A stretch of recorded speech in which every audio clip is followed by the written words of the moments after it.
Alright, let's go ahead and get started on lesson 3-4. This lesson is going to be new. Pretty much all aspects of it is going to be new to you guys, so some of it is going to be a little tough, but that's okay. We'll get through it. You guys can ask me questions on it tomorrow, and I think we'll be fine. Today we're going to be talking about functions, and our objective is to represent functions with tables, graphs, or equations. Alright, we have several vocabulary words today. The first one was function. A function is an input-output relationship that has exactly one output for each input.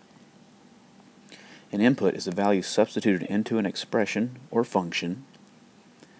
An output is the value that results from the substitution of a given input into an expression or function.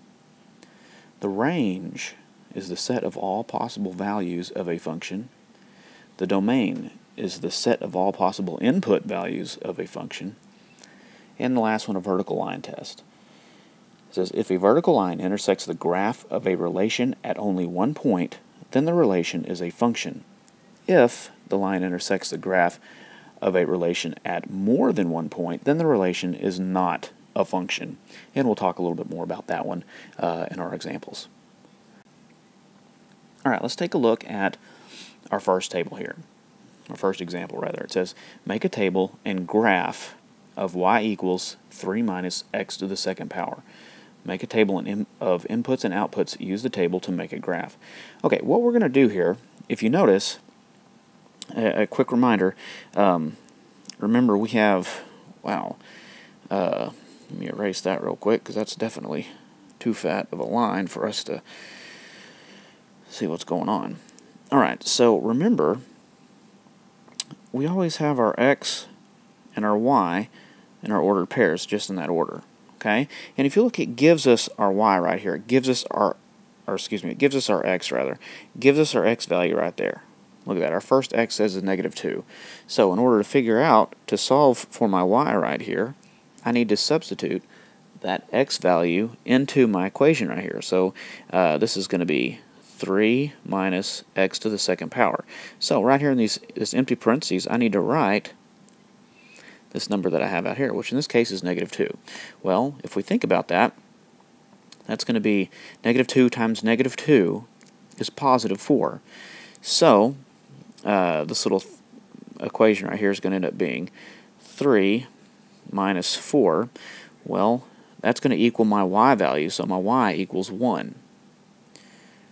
Okay, let's take a look over here and substitute our -1 into our next one.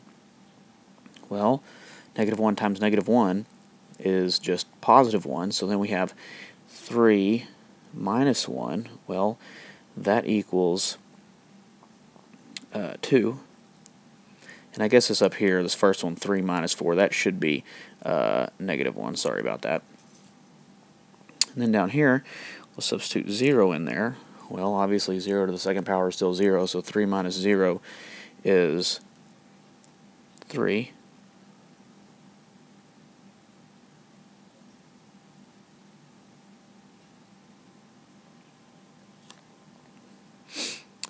And now we're going to have our next one here, which is our substitute our 1 value in there. So 1 to the second power, that's obviously 1. So 3 minus 1 is 2.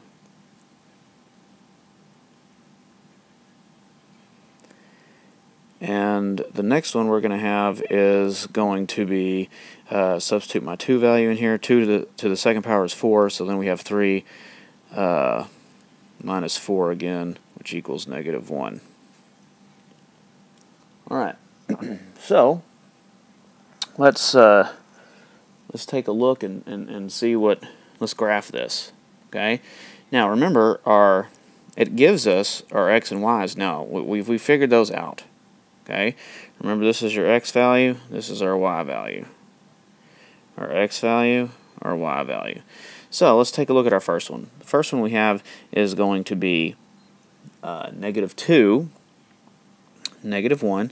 So remember, I have to go left and right first. I'm going to go over -2, down 1. So that's going to give me a dot right there. Then let's graph our second one. -1, +2. So we'll go over -1, up to positive 2. That's going to give me that one right there. Okay, now our next one's going to be 0, 3. So we'll go 0, up 3. Put our dot right there. Next one we have is going to be 1, 2. So we'll go over 1, up 2. And our last one we have 2, negative 1. So we'll go over 2, down 1. It's going to be right there. Okay, now whenever we actually graph that, it's going to give us something that looks like this.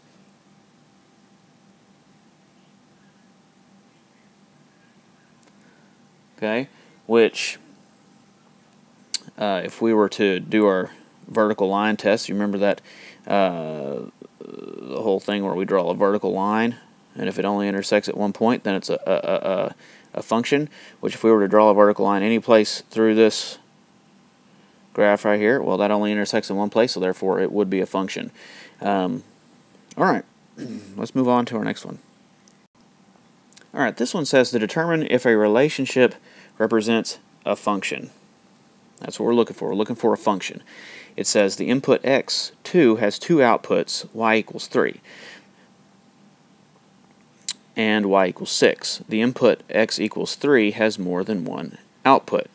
Okay, so what it's saying is remember, if it's a function, remember our definition says for each input you have exactly one output. Well, this is telling us, look, we have a 2 right here, well, we have a 3 over here, but it's saying also if x equals 2, it also is going to equal 6. Well, that means for that input right there, we have 2 outputs. And again, right here for this x, it says x equals 3. Well, it's given us this 4 and this 5. So this right here is not a function because it has each of the inputs does not necessarily have the same output. So let's take a look at our next one. Alright, this one says determine if this relationship is a function. Well, it has this this funny looking circle thing right here. Well, and I'll tell you, how are we going to determine if that's a function? Well, the easiest way is to use our vertical line test. Okay, remember we just talked about this. We're just going to draw a vertical line through and see where it intersects at.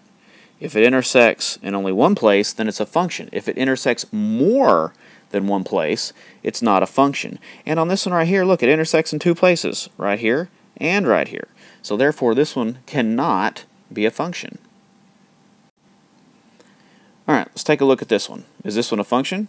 Well, remember we're looking at our x's and our y's. Remember, for each input we can have exactly one output. Well, we have 0, 0, 1, 1, 2, 2, 3, 3. So yes, this one is a function because it only has one input for each output, or one output for each input, rather. Okay, let's take a look at our next one. Alright, determine if this one is a function. Well, again, I would use my vertical line test. Draw a straight line up and down vertically. Now, does it intersect in more than one place or only one place? Well, it intersects right there, but it doesn't intersect any place else. Therefore, this has to be a function.